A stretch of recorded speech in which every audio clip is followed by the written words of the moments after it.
பல காரியங்களை நான் நினைச்சது போல நடக்கல, ஆனா கர்த்தர் என்னை இன்னைக்கு உயிரோட தான் வச்சிருக்கிறார். இது போதும்.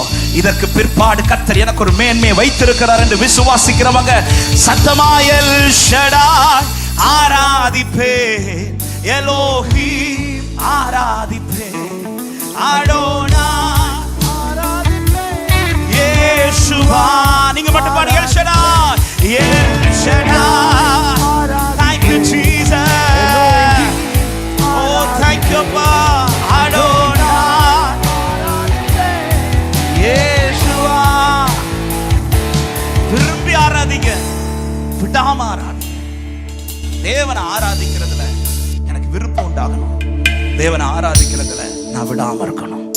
சில சிச்சுவேஷன்ஸ்ல கர்த்தர் உங்களை நிக்க வைக்கும் போது, வாலிப பிள்ளைகளுக்கு சொல்லுகிறேன், கர்த்தருக்காய் சில இடத்துல நிற்கும் போது உங்க பக்கத்துல நிக்கிறதுக்கு யாருமே இருக்க மாட்டாங்க. படிக்கிற இடத்துல, வேலை பார்க்கிற இடத்துல நீங்க கர்த்தரை ஆராதிக்கிறவங்கள நிற்கும் போது சப்போர்ட்டிவா யாரும் நிக்க மாட்டாங்க.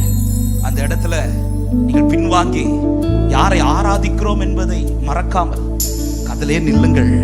அந்த இடத்துல தான் கர்த்தர் உங்களுக்கு ஒரு மேன்மையா வச்சிருக்கிறார். அன்பான உள்ளமே, வைராக்கியமாய் நில்லுங்கள்.